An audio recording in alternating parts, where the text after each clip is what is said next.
In 1938, Adolf Hitler seized what legend said was history's most powerful weapon. If you hold it, you're invincible. It was said to be the spear which pierced the side of Christ. Military leaders became almost besotted with the idea of possessing it. And with the spear in his grasp, Hitler unleashed terror upon the world.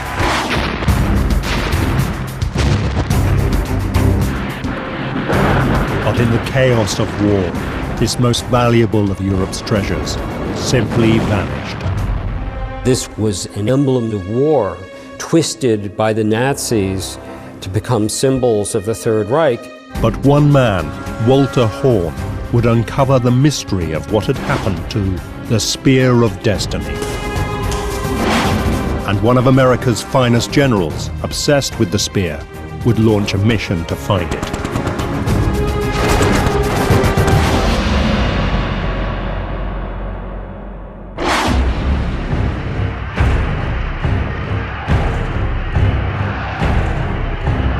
In 1933, Adolf Hitler is elected Chancellor of Germany.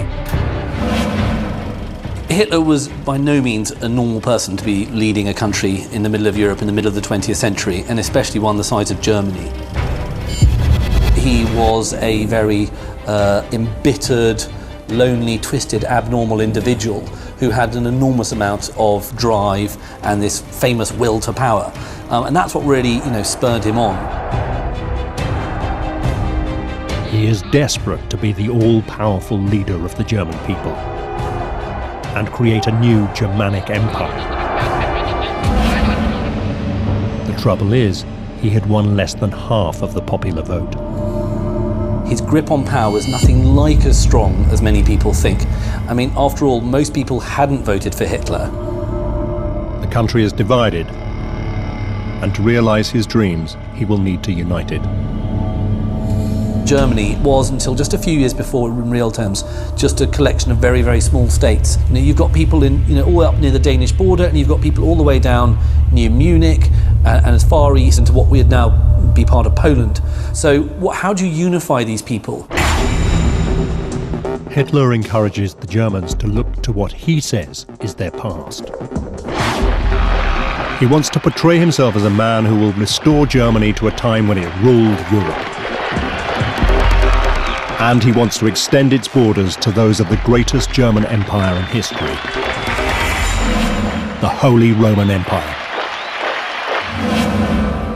The Holy Roman Empire was first created by Charlemagne, Charles the Great, the Germanic king of the Franks in 800 AD. Its purpose? To spread Christianity through all of Europe. For 1,000 years it dominated the continent. At its height, stretching from the North Sea to the Mediterranean, and ruling over what is now Germany and much of Austria, Poland, Italy and France. Now Hitler wanted to create an even greater empire in his own image. The 1,000-year Nazi Reich with himself at its head. He wasn't the type of person who would like to cut deals and engage in the art of statesmanship or diplomacy. This is a man who just wanted to drive things forward the way he saw the world should be in his eyes. But Hitler's difficulty is that there is nothing imperial about him. As the son of a working-class Austrian civil servant, it is not enough to simply proclaim himself the German Führer. He needs to look like one. He needed to try and assimilate some of the trappings of power and the type of trappings that would be suitable for someone who is ruling a kingdom in the middle of Europe. And of course, what's he going to do? He's going to look back to history to find these things. He decided that to be an emperor, he would need the possessions of an emperor.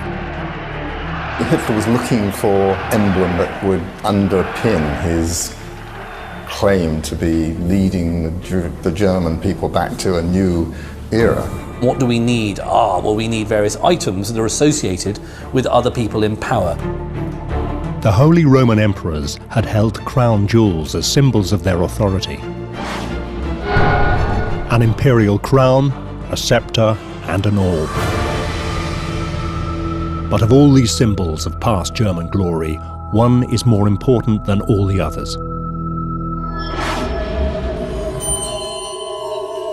It looks like a simple Roman spearhead.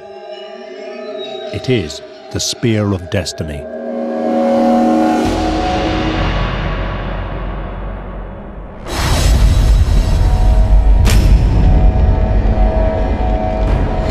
The Spear of Destiny was said to be none other than the spear that had pierced the side of Jesus Christ as he hung on the cross.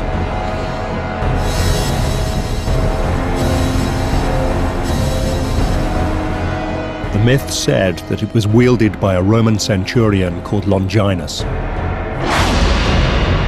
As the legend is told, Longinus was a Roman centurion who'd served Pilate faithfully, and he got cataracts. He was going blind. And Pilate pulled him out of the ranks because he was no longer of service as a fighter, and gave him relative easy duty at Mount Calvary. Making sure the crucifixions went off as planned. It didn't require a lot of fighting, didn't require great eyesight. The Bible says that this centurion, when inspecting the crucified men, was unsure if Jesus had died. So he thrust his spear into Christ's side.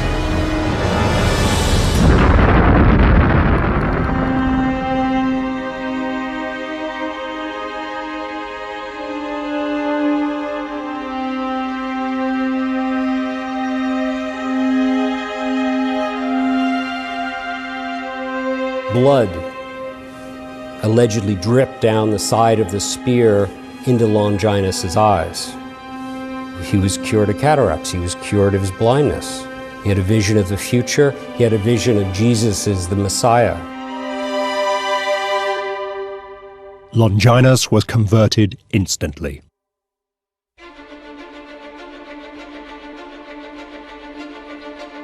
As Christianity spreads throughout the world, Longinus's spear, touched by the Son of God, became a revered holy relic.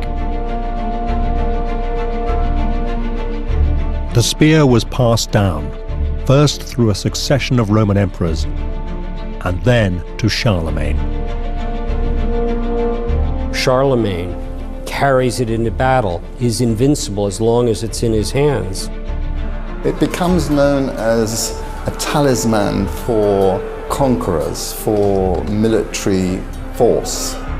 It is a military image that it has of vanquishing foes.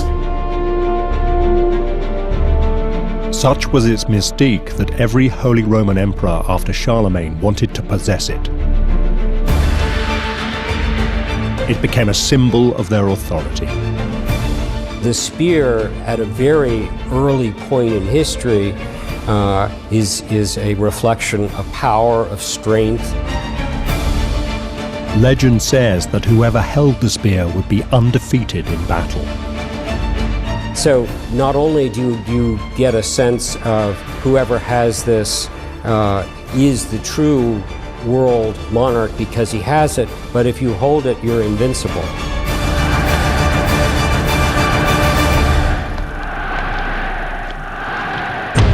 It was clear why Hitler wanted it, but he didn't have it. In fact, it was in Vienna, the capital of neighboring Austria.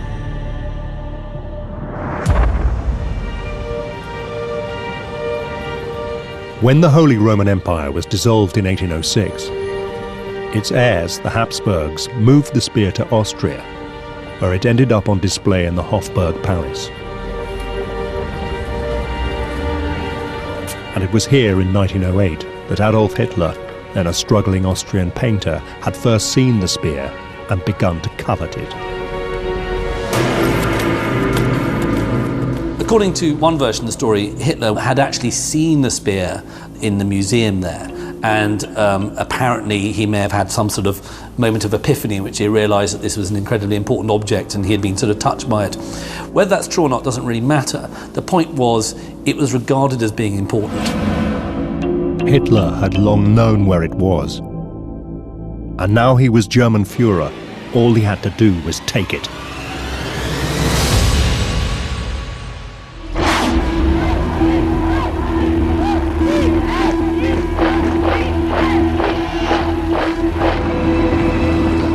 On March the 12th, 1938, German troops crossed the border into Austria. The world watched as the Austrian government collapsed.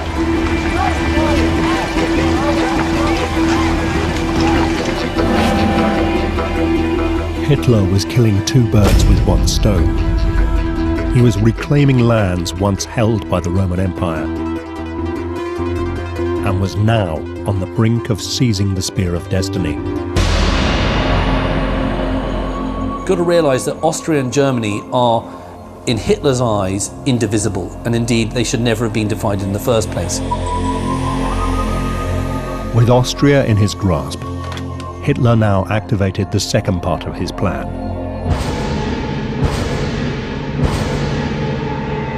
To seize the spear.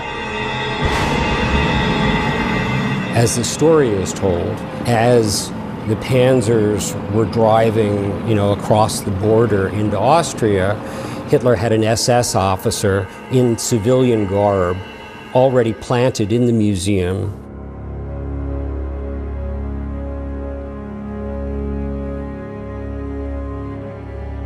When he was alerted that the border had been crossed, he changed into his uniform, pulled out his gun, and stood guard over those crown jewels.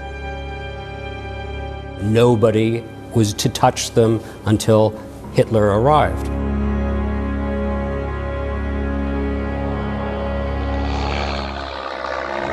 Hitler arrived in Vienna just 2 days after the invasion.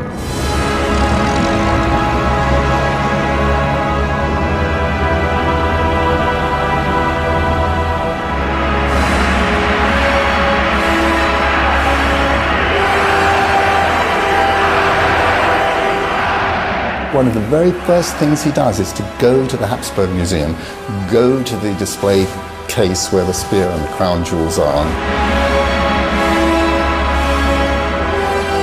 and opens it.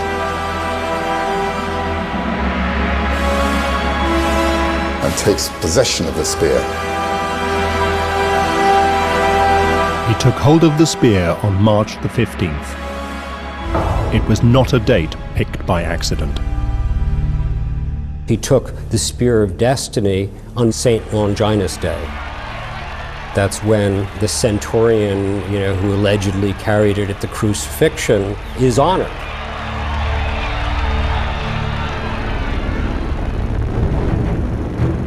Hitler took the spear to the southern German city of Nuremberg, which had been its home for centuries during the reign of the Holy Roman Emperors.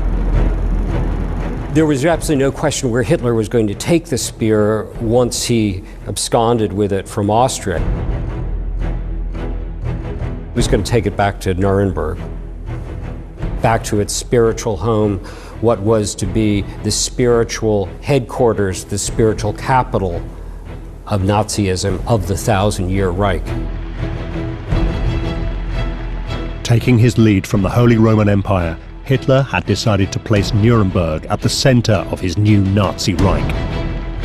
Berlin is the brain, Nuremberg is the heart.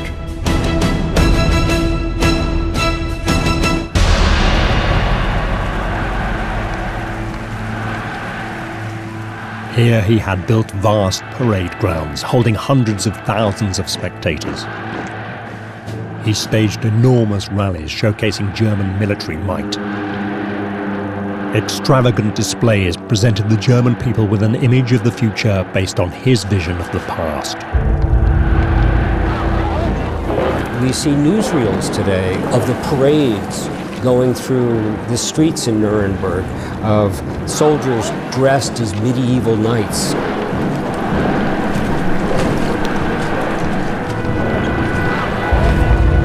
with mock-ups of the chest of the crown jewels, symbolic of being returned to the homeland. The 1,000-year Reich begins.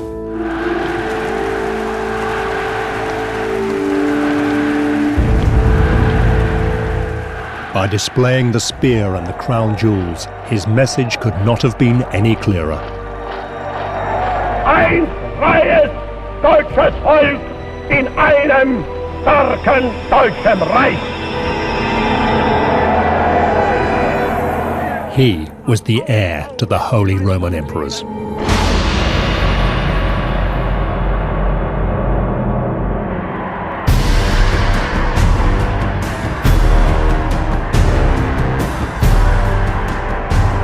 It was as if King Arthur had finally gotten Excalibur and was marching through town with it. And in a triumphal parade, I got it. With the Spear of Destiny in his possession, Hitler was convinced he would be unstoppable in his aim to conquer the rest of Europe.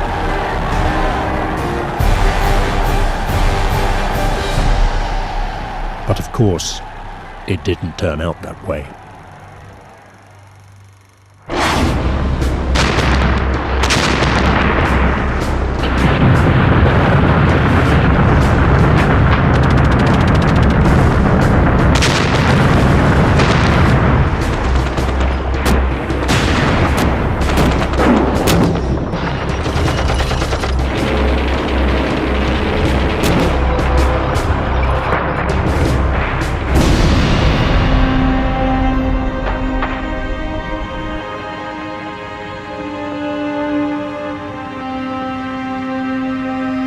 By the beginning of 1945, 5 years of war has devastated Europe. The spear has failed to bring Hitler the victory he had dreamed of. His ambitions lie in tatters. His empire on the brink of collapse. And in the chaos, the Spear of Destiny, one of the great treasures of Europe, has disappeared.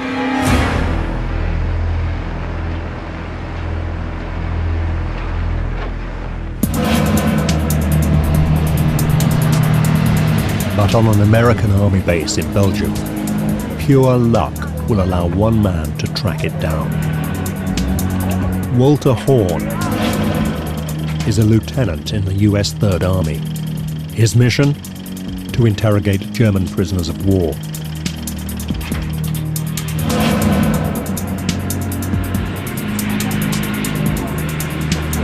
Horn is no ordinary American GI. For one thing, he's German. And 10 years earlier, he had narrowly escaped the clutches of the SS.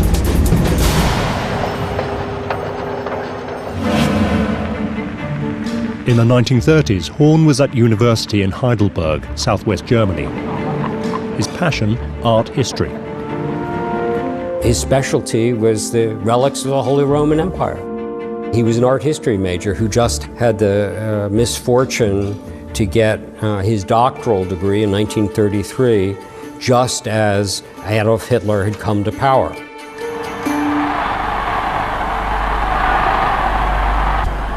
As a historian, Horn found himself being sucked into Hitler's obsession with proving the superiority of the German race. He was invited to join a special unit of the SS created specifically for this purpose, the Ahnenerbe. Promising academics were press-ganged into the Ahnenerbe. The job? To prove at any cost that German culture was superior to every culture in the world. And who better for the Ahnenerbe to recruit than the impressive young academic and PhD Walter Horn. Walter was perfect Nazi material. He had been a javelin contender for the Olympics. He came from fifth generation Germanic, Aryan stock. You know, he was young, he was good looking, he was well traveled. This was the kind of man the Nazis were looking for. But Horn could see exactly where Nazi control of German academic life was leading. The Ahnenerbe can't just be seen as a kind of harmless bunch of corrupted academics who were just sucking up to the Nazis, because what they were proving was helping to create a worldview that was in essence evil. And some of these theories are directly related to the idea of race, and we all know what happens when you apply these theories to a regime that is as murderous as the Nazis are. It leads directly to the gates of Auschwitz.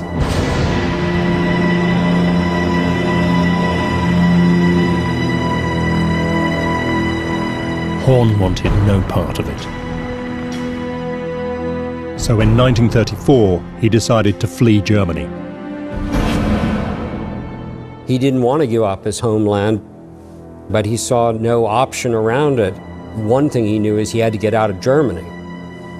You know, the storm is coming down. This is no place to be. But as he began his flight to freedom, Horn learned that the SS were after him.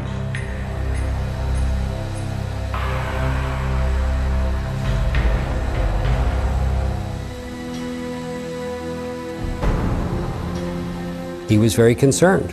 He hated the Nazis. He didn't know if it was because of remarks that he had made about the Nazis.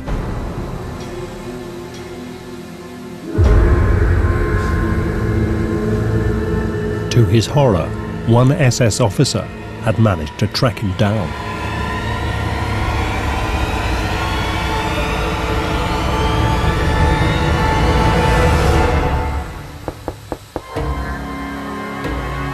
The SS officer had his pistol, and I'm sure Walter was thinking that the end had come.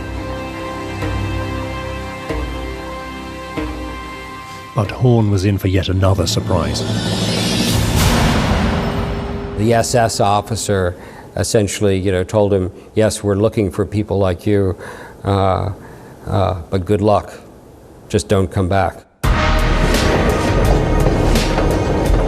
Walter Horn eventually managed to escape via Italy and then Cuba to America, where he became a naturalized American citizen.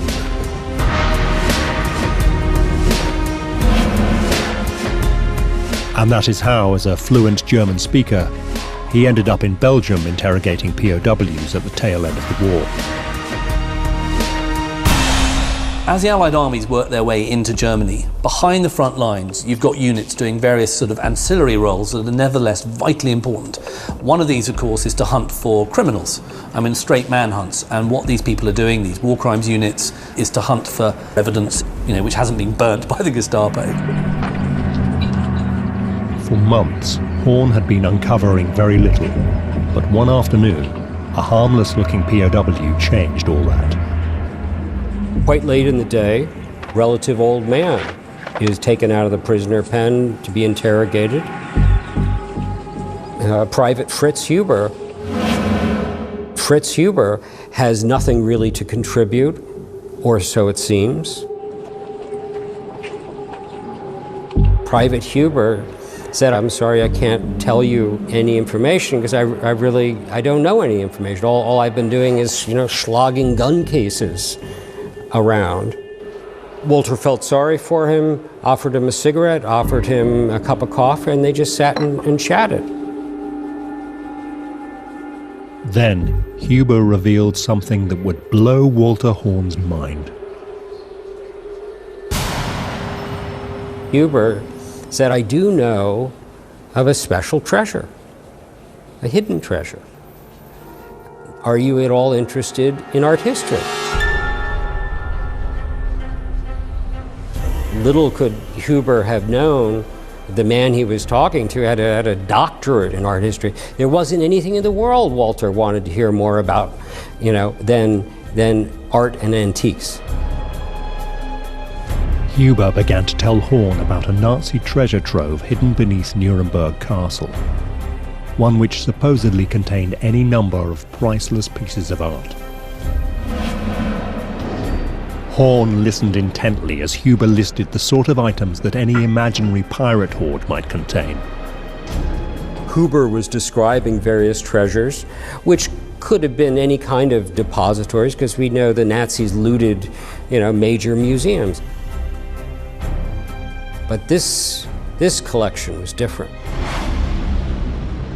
He described a scepter. He described a crown.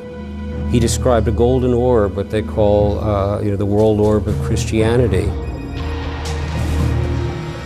And then he said, it's a spear. It's a spearhead, Roman spearhead. And of course, Walter knew instantly the collection. There was no question what it was. He was describing, the crown jewels of the Holy Roman Empire and the spear of destiny.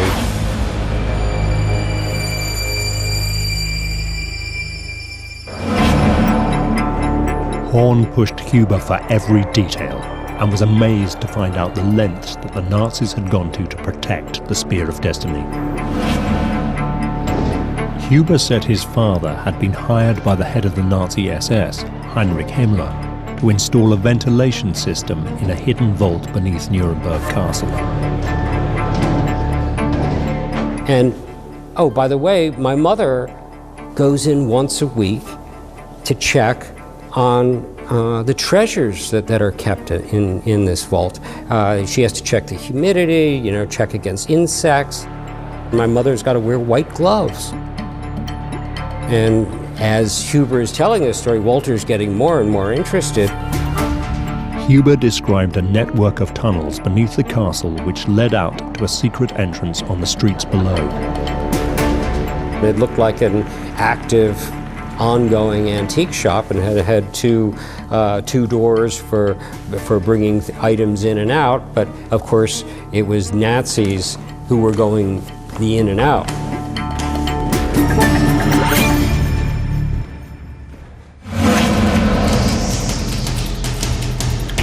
Aware that he had possibly just uncovered the location of one of the world's great treasures, Horn immediately began to write up a report for his superiors.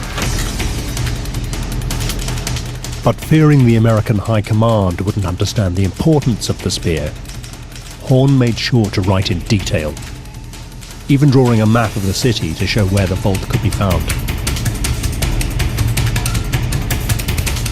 Walter Horn sat at a borrowed typewriter, and he typed up an intelligence report. And of course, being an art historian, I'm sure it reads more like a art history paper than a military intelligence report.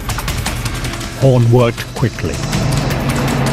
He knew the advancing Allied forces were planning a huge offensive on Nuremberg. And he feared that in the battle, the spear could be destroyed.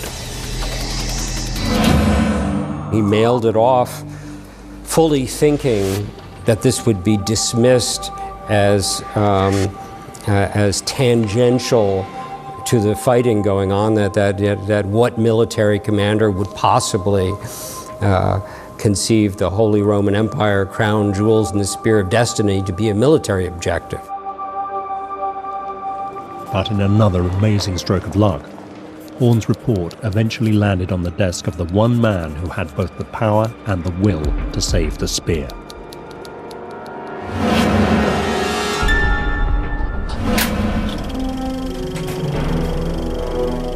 General George S. Patton, also known as Old Blood and Guts, was in command of the US Third Army in Europe and was one of the generals overseeing the invasion of Germany. A flamboyant man, often pictured with 2 silver revolvers, he was a brilliant tank commander and tactician. A Catholic convert, Patton saw himself as a Christian warrior. But more than that, he too was obsessed with the legend of the Spear of Destiny. He had even written a poem about what it must have felt like to plunge the spear into the side of Christ. I cannot name my battles, for the visions are not clear. Yet I see the twisted faces, and I feel the rending spear. Perhaps I stabbed our Savior in his sacred helpless side. Yet I've called his name in blessing when after times I died. As US troops battled their way across Europe, Patton had been attempting to track the spear's movements. His fear was that the spear, if not found, might be used as a talisman to inspire a Nazi resurgence. But so far he had no idea where the spear was, until Walter Horn's report landed on his desk.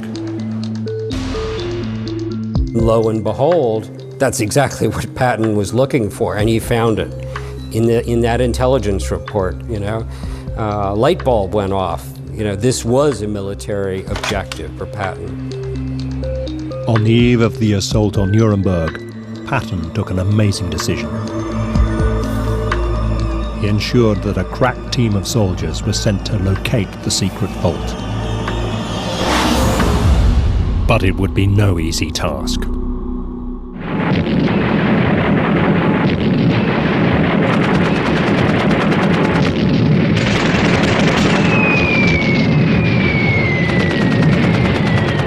Nuremberg had suffered a series of massive bombing raids.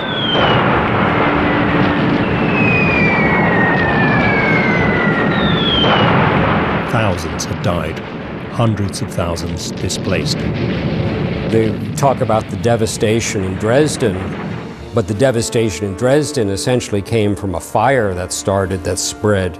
In Nuremberg, it was literally from the tons and tons of bombs. And now the Allies intended to send Hitler a message. They planned to capture Nuremberg on April the 20th, the Führer's birthday. Hitler was adamant that his spiritual capital would not fall. His instructions are that the defenders of Nuremberg will fight to the last bullet, and the last man, and even the last young child.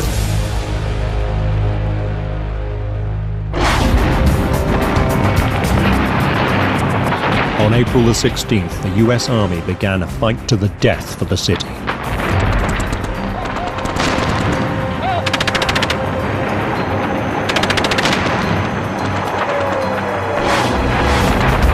Patton's special unit, sent to locate the spear, was soon caught in the thick of the fighting.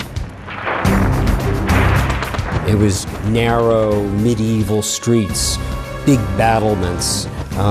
It was almost essentially hand-to-hand combat, almost like taking one street after another, and it was very dangerous kind of fighting. Children were actually being used as scouts. The Germans fought right down virtually, to the last man standing.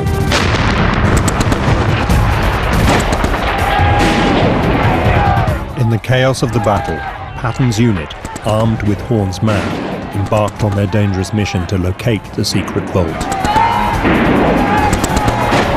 That unit lost many men to work their way where the vault was. When they got there, they couldn't even find it. There had been such devastation, so many bombings, and they weren't even sure that they'd gotten to the location. But then they made a discovery. One of them found a crevice, a sort of tunnel-like thing, and they dropped in.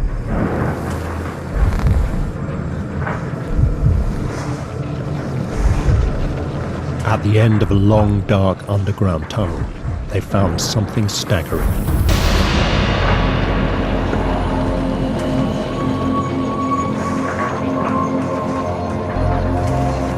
Set into thick concrete, a steel vault door 8 feet high and 12 inches thick. But there was a problem. The giant vault doors were locked shut.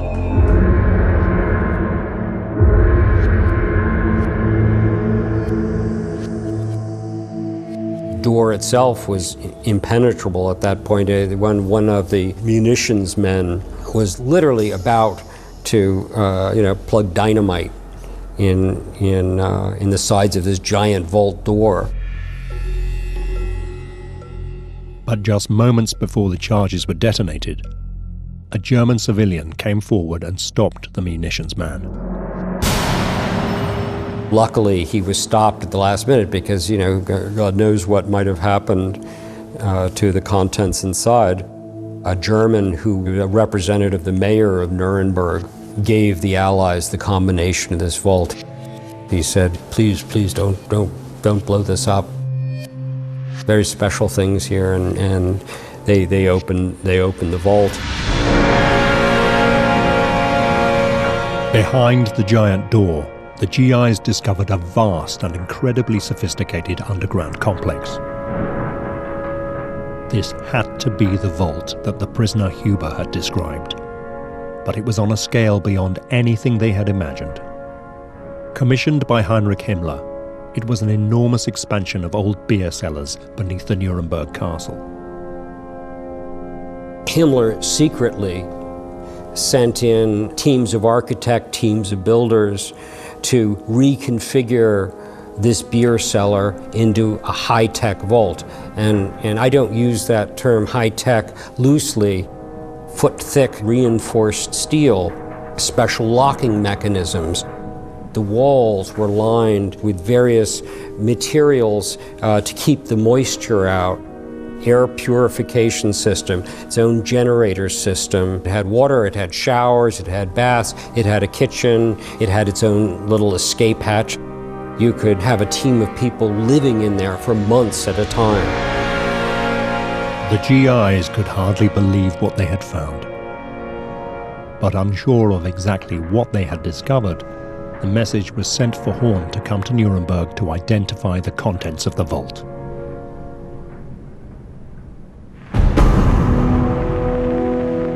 When Horn arrived, he was shocked by the state of this once beautiful medieval city.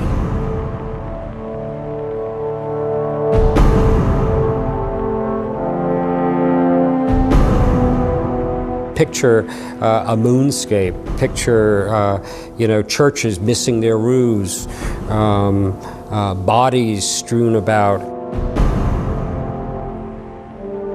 Horn was led to the vault.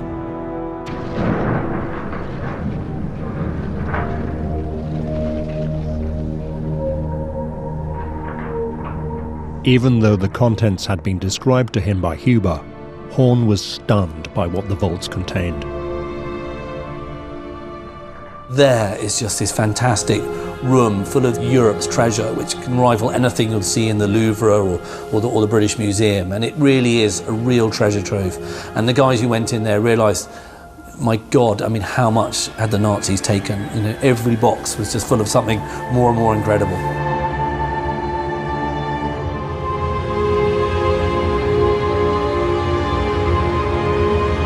Horn was shown a small wooden crate.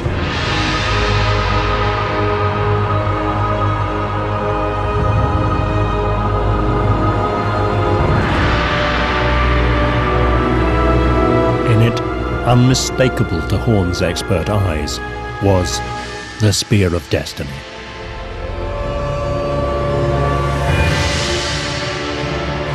Horn became a hero when he recovered the Spear of Destiny. Now the question was, what were they to do with him?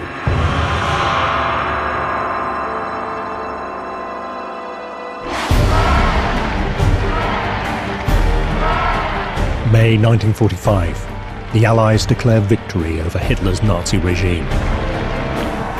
6 years of war draws to a close.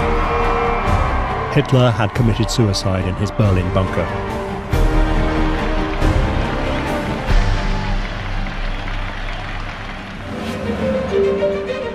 The Allies uncovered millions of dollars worth of Europe's finest treasures, stolen by the Nazis. We know the Nazis looted, major museums. Major collections were brought wholesale in by train. Now began the task of returning these treasures to their rightful owners. Walter Horn had assumed the spear would be returned to Austria. The Spear of Destiny come from the Hofburg in a museum in Vienna. This is where he fully thought they would be returned to. Patton had other ideas. It seemed that Patton, too, had become bewitched by the power of the Spear of Destiny. Patton said and openly declared that these relics, this Spear of Destiny, are not artwork. These are emblems of war, twisted by the Nazis to become symbols of the Third Reich. Patton was the type of man who very much would have liked the idea of the Spear of Destiny, in his back pocket, and wanted to take it back to the United States. Perhaps he believed, as did Hitler, that whoever possessed the spear would be invincible.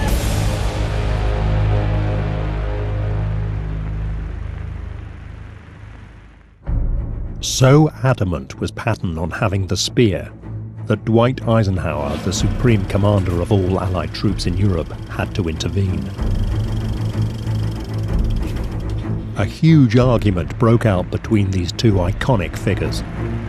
But before it could be resolved, tragedy struck.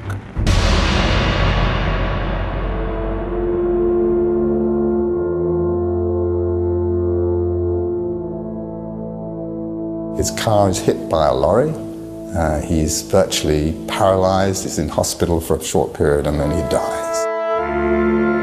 With Patton died the last obstacle to the spear returning home to Vienna.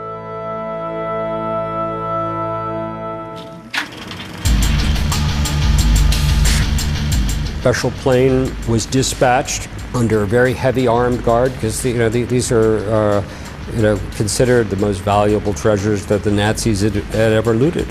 And there was a special return ceremony in Austria. And today, they're back in the museum, essentially in the same room, in the same part of the museum where they were when Hitler took them. But there remains one outstanding question. What was this item that Walter Horn had recovered, and that so many people had fought and died for? Could it really be the spear that Charlemagne held, the very spear that pierced Christ's side?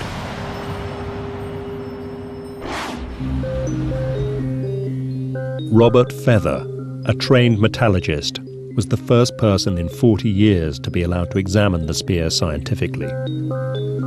I was called in to examine the spear because I'd had previous experience of metallurgical work on ancient artifacts. I trained as a metallurgist and I've sort of done a lot of work in ancient metals and materials.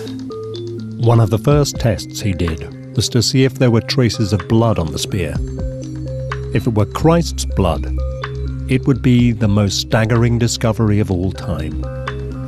I took swabs of the spear just in case there was any biological material. I mean, if it's a spear, it could have had some blood on it somewhere, and the remotest chance that some of it might be Jesus' blood just occurred. So I thought I'd better do it just in case. Is someone going to say, why didn't you? But no traces of blood could be found.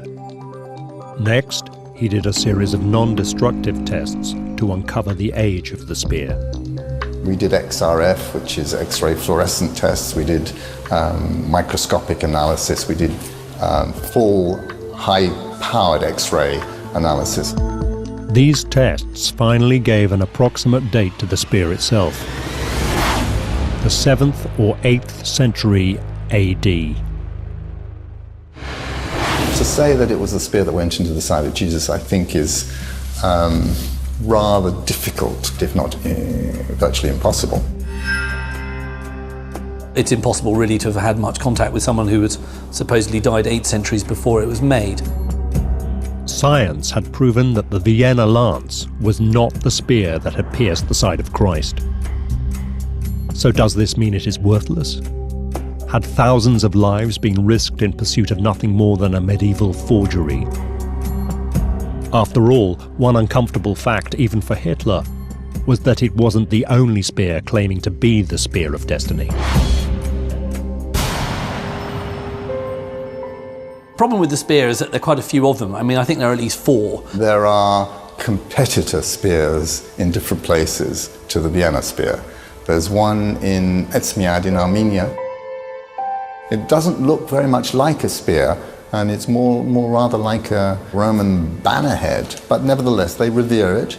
And there's another one in Poland, which is almost certainly a replica, a later middle-aged reproduction. There's another one in St. Peter's, in the Basilica of St. Peter's, which is said to be part of the spear that pierced the side of Jesus. But it seems that the spear Hitler coveted had a value that none of the others had. We know more about the early history of the Vienna spear than any of the others, and we can trace it certainly in written record back to the 8th century. That date is extremely significant. It was when Charlemagne, the first Holy Roman Emperor, was rising to power.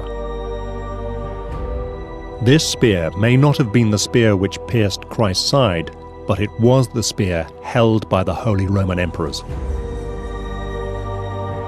There's no question that that spear was the one carried by the Holy Roman Emperors, and that this was the one passed on, throughout history, through tradition, and was the one that Hitler took. And Hitler had understood something else. It doesn't matter what something is. What matters is what people believe it to be.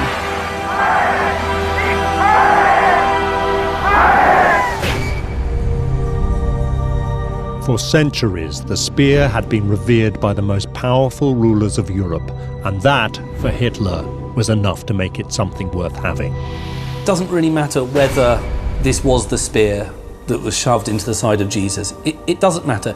It's what people think is what matters. It's what people choose to believe. The fact that it doesn't date back to the crucifixion doesn't make it, to my mind, any less valuable, because what it represents in the larger sense is what's important.